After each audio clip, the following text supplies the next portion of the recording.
Assalamualaikum warahmatullahi wabarakatuh. Waalaikumsalam warahmatullahi wabarakatuh. Kali ini Bang Jali dan Om Kimong kembali diskusi di jalan tengah. Kalau diskusi, Jangan di tengah jalan. kenapa? Ini bukan Citayam Fashion Week.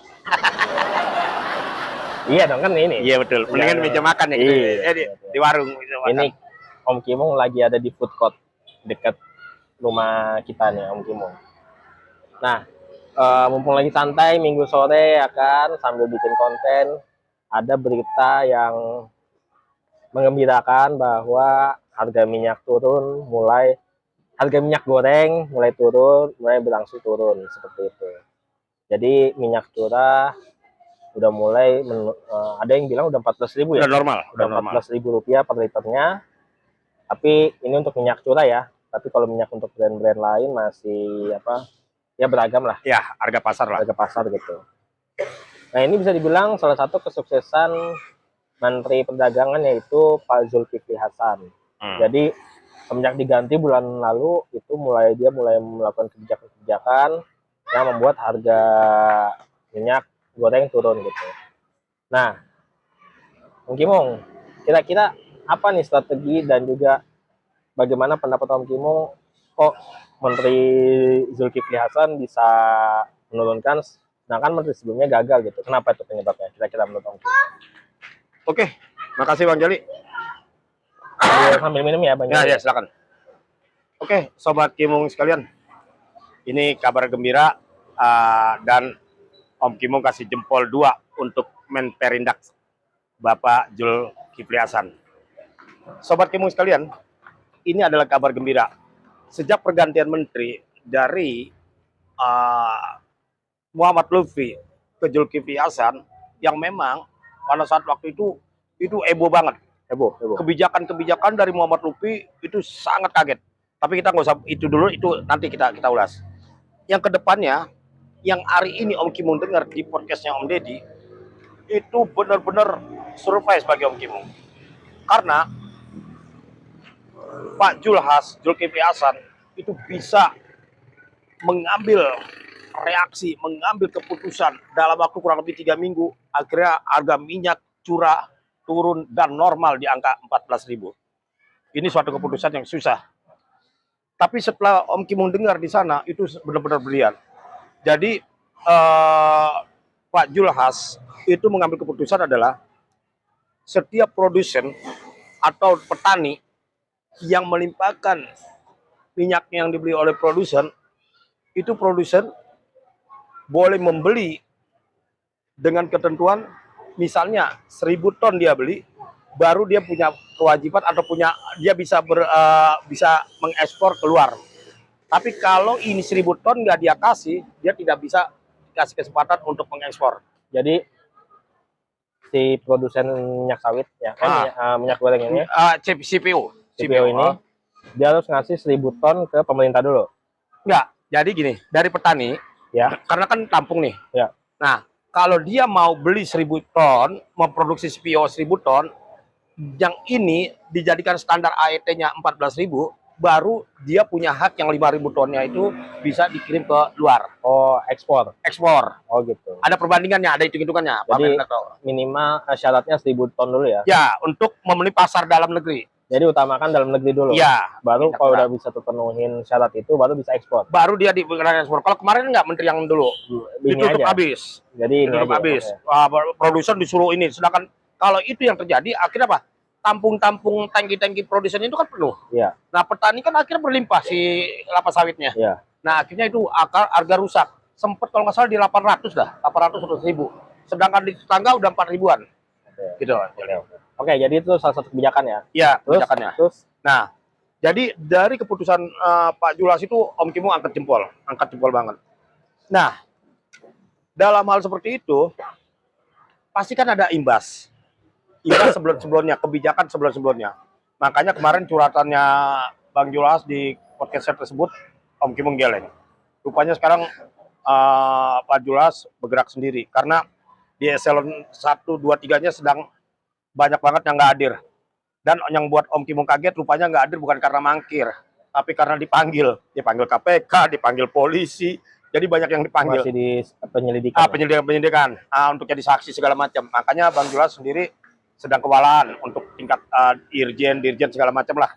Oke. Nah, seperti itu Bang Jali. Apa itu doang langkah strateginya yang bisa akhirnya bisa harga minyak goreng jadi normal lagi?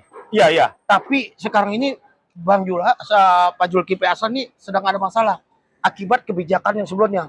Jadi dari kebijakan sebelumnya dalam 1 bulan ada 6 atau 8 lah.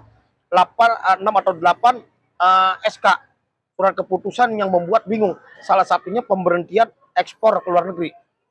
Nah, karena itu pemberhentian ekspor ke luar negeri mendadak dan udah berjalan 1 bulan, Pak Julas sekarang sedang menghadapi masalah.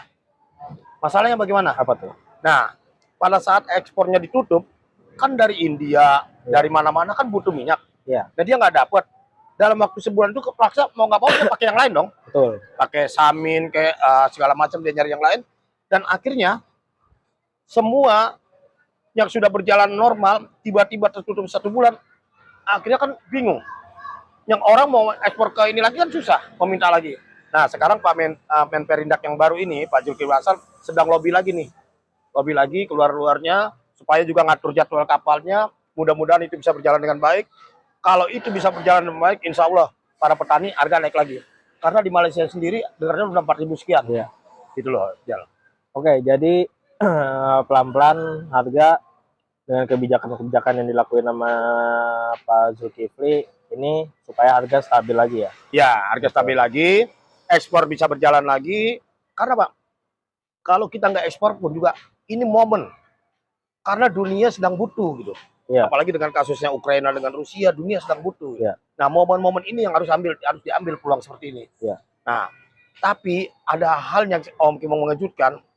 Sampai Pak Julas ini, Zulkifli Hasan ini membuat tim independen untuk mencari pengganti-pengganti atau di bawahnya dia supaya nanti nggak kontaminasi dengan cerita-cerita lama yang korup-korup itu. Ya. Gitu loh. Oke, dan apakah strategi ini bisa berjalan lama kah atau hanya temporary aja atau sementara gitu? Menurut Om Kimung gimana? Kalau menurut Om Kimung, kalau pemerintahannya reaksinya cepat, tanggap tegas, pengusahanya ikuti juga kebijakan tersebut, terus petaninya juga disuplai dengan pupuk-pupuk murah segala macam itu berjalan, insya Allah itu berjalan dengan baik. Nah, sekarang Om Kimung juga baru tahu dari Prokes kemarin, kenapa minyak yang bukan non subsidi, minyak curah kenapa lebih murah 14.000 dibanding dengan minyak yang sudah penjernihan. Rupanya minyak curah itu katanya itu kata Bang Pak Julas itu lebih baik karena vitaminnya full segala macam bagus. Cuman pada saat dia digorengnya itu menjadi lebih gampang, lebih hitam, lebih mudah hitam. Nah, beda dengan yang sudah disaring 2 kali atau 3 kali. Nah, itu vitaminnya katanya hilang, makanya suntik vitamin dan akhirnya harga mahal. Nah, harga mahal itu sebenarnya bukan karena mahal itu aja sih, karena mekanisme pasar. Nah, pengusaha kan harus pengen cari untung dong. Iya. Nah, tergantung kita pemakai, apakah kita mau pakai minyak curah ataukah pakai minyak kemasan. Tapi berarti bisa Om Kimung bilang minyak curah lebih baik secara gizi dibandingin. Katanya Bang Julas di podcast tersebut. Karena masih ada vitaminnya minyak Katanya masih sebenarnya, cuman penggorengannya aja. Meskipun digoreng minyaknya jadi hitam. Iya, bentuknya lebih kurang ini katanya, karena itu cuma sekali-kali. Tapi kalau yang ono sudah berlalu penyaringan berapa kali, itu vitaminnya berkurang. Makanya ada suntik. Nah, itu yang membuat dia mahal menurut informasi dari Pak Julas. Oke. Gitu. Ini bukan berarti apa ya?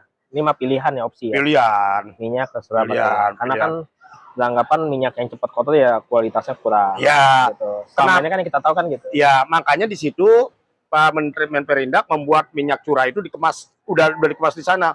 Lain yang kemasan di eceran. Harga eceran yang drum-druman ini yang curah, itu memang ada kotor yang ngendap. Oh. Makanya kalau mau itu disaring lagi. Kalau ini Pak Menteri itu ada yang curahnya dia yang sudah dikemas. Gitu loh. Itu lain seperti itu. Oke, berarti bisa dibilang ya semoga aja ini minyak tetap stabil di tengah ekonomi ini gitu, karena pertumbuhan ekonomi kita udah apa namanya diproyeksikan lolos dari resesi. Ya, betul, mudah-mudahan. Mudah mencapai menuju ke 5,2. Sorry, stabil untuk minyak curah ya. Iya, Minyak curah ya, bukan minyak Iya. kemasan. iya. Jadi para pendengar Sobat Kimung, jangan berasumsi, oh kok itu buktinya masih ada 18.000, masih ada Iya. 20.000, itu beda. Itu minyak Nah, itu swasta ya. itu swasta. Boleh lah dia mau cari cuan, boleh mencari untung. Tapi minyak curah yang dikendalikan pemerintah itu harus 14.000 gitu Iya. loh. Gitu loh. Makanya Bang Jali ngedengar Om Kimung ngejelasin sampai minyak nih. Minyak mikir. Nyimak. Oh, nyimak. Oke, ada lagi Om Kimung? Nah, sekarang Om Kimung cuma mengingatkan para sobat Kimung sekalian. Jadi Om Kimung juga sempat pesimis dengan Bang Julhas sejak ada peristiwa berikutnya Bang Julhas di Lampung bagi-bagi minyak tapi kampanye untuk anaknya. Itu maaf Pak Zulkifli Hasan, Om Kimung sempat berpikir, waduh, padahal di konten Om Kimung yang pertama, Om Kimung bilang preman harus dilawan dengan preman, dan akhirnya benar, ternyata berhasil. Jadi sekali lagi Om Kimung mohon maaf sama Pak Zulkifli Hasan karena sudah berpikirin dulu. Mudah-mudahan Pak Zulkifli Hasan udah jangan pikirin dulu lah masalah 2024, tapi pikirin dulu bagaimana nih rakyat biar bisa stabil. Apalagi ada satu tugas lagi nih di konten tersebut. Apa tuh? Pak Jokowi memberi mandat agar menekan harga, menstabilkan harga semaksimal mungkin. Karena ini harga benar-benar melonjak. Cabai naik, semua naik. Dan katanya setelah Pak Zulkifli Hasan bertemu para petani, katanya di bulan September atau Oktober mungkin pangan sudah mulai normal. Jadi seluruh dunia memang lagi krisis pangan. Iya. Jadi kalau nggak September atau Oktober sudah mulai normal katanya. Nah, yang jadi masalah adalah kalau sampai itu tidak normal, karena kita kan nggak tahu nih cuaca nih. Iya. Kalau sampai itu nggak normal, Pak Zulkifli Hasan harus mengantisipasi. Iya. Dan ada informasi lagi yang bagus. Selama ini kan kita kalau ekspor, kalau keluar itu kena pajaknya tinggi. Nah, kemarin di konten tersebut, di podcast tersebut, Om Kimung dengar katanya biaya isobot untuk udah buat tol perdagangan, insya Allah 0%. Jadi mudah-mudahan ekspor kita lebih banyak. Karena apa? Negara yang kuat itu adalah lebih besar ekspornya daripada impornya. Itu insya Allah kuat. Iya. Kalau itu kuat, insya Allah Indonesia tidak terkena dampak ekonomi yang paling fatal. Gila. Sampai minyak Om Kim, apa Bang Jali? Nyimak. Udah? Udah Oke. aja. Jadi yang pasti kita bersyukur minyak udah mulai turun. Jadi pedagang-pedagang, ibu rumah tangga, siapapun yang biasa menggunakan minyak goreng, apalagi kan itu kan bahan pokok ya, terutama pedagang lah, supaya ini.